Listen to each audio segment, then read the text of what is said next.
আমাদের একটা ভার্সিটিতে আন্দোলন চলেছিল, যে আন্দোলনটা আমাদের অথরিটি বলেছে যৌক্তিক এবং আমরা অন্যায়ের বিরুদ্ধে কথা বলার অধিকার রাখি, কিন্তু তারা আমাদেরকে ডেকে বহিষ্কারের রিজন দেখাচ্ছে অনলাইনে কোনো পোস্টে কমেন্ট করার জন্যে, ভার্সিটির বিরুদ্ধে পোস্ট করার জন্যে, ভার্সিটিরকে ইঙ্গিত করে কবিতা লেখার জন্যে, প্লেকার্ড নিয়ে দাঁড়িয়ে থাকার জন্য। ইভেন একটা রিজন দেখিয়েছে যে একটা ছেলেকে ভুল করে শোকজ দেওয়া হয়েছে, কিন্তু তাকে বলা হয়েছে যে ইমেইলে রিপ্লাই সেম হওয়ার কারণে তাকে বহিষ্কার করা হয়েছে। এরকমের আরও মিম শেয়ার দেওয়ার কারণে আমাদেরকে বহিষ্কার করা হয়েছে।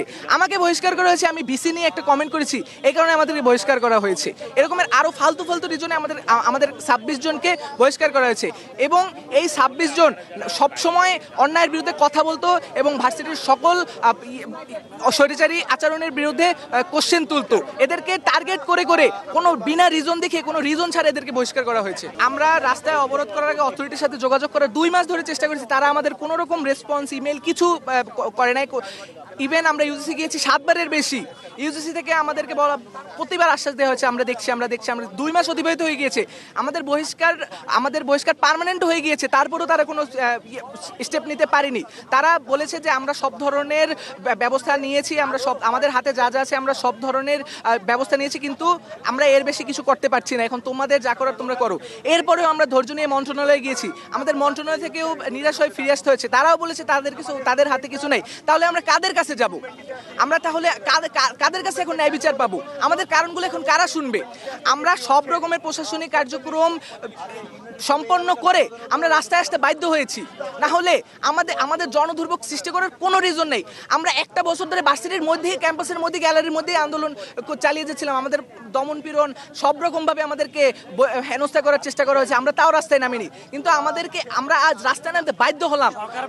সরকারের পক্ষ থেকে আমাদেরকে এমনভাবে অবহেলা করা হয়েছে, আমাদের কোনো জায়গায় যাওয়ার রাস্তা নেই। প্রাইভেটের স্টুডেন্টরা এত জায়গায় অবহেলিত, এটা আমরা সব দরজায় গিয়ে আমরা হতাশ হয়ে এই জিনিসটা নিয়ে আমরা এখন হতাশ হয়ে পড়েছি। কি কারণে বহিষ্কার করা হয়েছে? আমাকে যখন আমি অ্যাপিল করি, অ্যাপিলের পর আমাকে ডাকা হয়েছে, ডাকার পর আমি যখন ভার্সিটিতে যাই, তারা আমাকে কোনো রিজন দেখাইতে পারে না যে তোমাকে এই কারণে হচ্ছে তোমাকে আমরা বহিষ্কার করছি।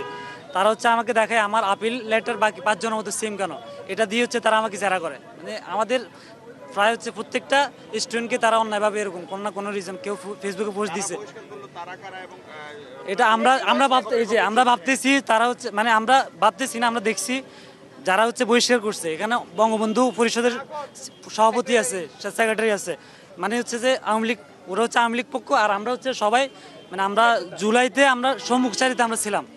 মানে কি বুঝেন, আমরা সম্মুখ সারিতে ছিলাম, আমাদেরকে 2000 হচ্ছে টার্গেট করে হচ্ছে বহিষ্কার করছে। আমাদের ভার্সিটিতে একটা আন্দোলন চলছিল, রিফর্মের একটা বিষয়। তো সেই আন্দোলনে শিক্ষার্থীদের তারা বেছে বেছে কয়েকজনকে বহিষ্কার করা হয়। তো এখন বহিষ্কারের কারণ হিসেবে তারা আমাদেরকে মেইল করে পাঠায় যে আমরা নাকি ভিসিকে আটকে রেখেছিলাম, প্লাস হচ্ছে এখানে যে তার ভিসি যে কিছু সহকর্মী আছে তাদেরকে আমরা আটকে রেখেছিলাম। কিন্তু যখন আমরা ভার্সিটিতে যাই, আমাদেরকে ভার্সিটি থেকে ডাকানো হয়।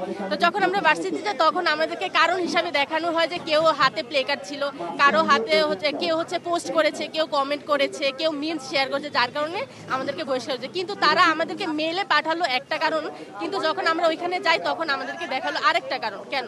এখন আমরা দাবি করছি যে আমাদের নিঃশর্তভাবে আমাদের যে বহিষ্কার আদেশটা সেটা তুলে নিতে হবে, প্লাস হচ্ছে আমাদের যে রিফর্মটা ছিল, সেই রিফর্মে যেসব প্রবলেম ছিল, শাটল প্রবলেম বলেন, ক্যান্টিন প্রবলেম বলেন, আর ভিতরে যত সমস্যাগুলো ছিল সবগুলো হচ্ছে রিফর্ম করতে হবে। আমাদের খবর মেন কারণ হচ্ছে আমরা ইউনাইটেড গ্রুপের যে সিন্ডিকেট ফ্যাসিবাজি যে আচরণ, এটার বিরুদ্ধে আমরা অনলাইনে পোস্ট করার কারণে আমাদেরকে 2 জন আমাদেরকে বহিষ্কার করা হয়।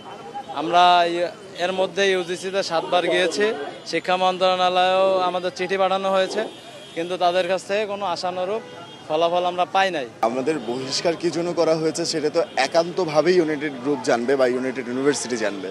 বাট আমরা ধারণা করতে পারতেছি যে এই 25 জন 26 জনই ছিল জুলাই আন্দোলনের সম্মুখ সারির যোদ্ধা। আমরা কিছুটা যদি বিগত দিনে ফিরে যেতে চাই, ফ্যাসিবাদের দল হিসেবে কিন্তু ইউনাইটেড গ্রুপ শেখ হাসিনার খুবই ক্লোজ এবং আস্থাভাজন লোক ছিল, যার কারণে আমরা ধরেই নিতে পারি যে এই পূর্ণ বিরোধ থেকেই কিন্তু তারা আমাদের উপরে অ্যাকশন নেওয়ার চেষ্টা করছে। আমরা জুলাইতে যেমন সবাই কাঁধে কাঁধ মিলিয়ে আন্দোলন করেছি, আজকে যখন ইউনাইটেডের স্টুডেন্টদের উপর এত বড় একটি বৈষম্য হচ্ছে, শুধু বৈষম্য না বলবো, তাদের পুরো লাইফকে ধ্বংস করে দেওয়া হচ্ছে। এক্ষেত্রে আমরা এই 26 জন স্টুডেন্টের পক্ষে আমরা বিভিন্ন ইউনিভার্সিটিতে এসেছি। আমি এসেছি এশিয়ান ইউনিভার্সিটি থেকে, আমার ক্যাম্পাস হচ্ছে আশুলিয়া। এভাবে আমরা পুরো বাংলাদেশে যত ইউনিভার্সিটি স্টুডেন্ট আছি, বিশেষ করে প্রাইভেট ইউনিভার্সিটি, আমরা ইউনাইটেডের পক্ষে আছি এবং এই শিক্ষার্থী যারা এই নির্যাতনের শিকার হচ্ছে তাদের পক্ষে থাকবো। আমরা তাদের দাবির সাথে একমত এবং আমাদের দাবি হচ্ছে অতি দ্রুত এদের 26 জন শিক্ষার্থীরা যে অন্যায়ভাবে বহিষ্কার করা হয়েছে, এই বহিষ্কার প্রত্যাহার করে এদেরকে ক্লাস পরীক্ষায় অংশগ্রহণের সুযোগ দিতে হবে।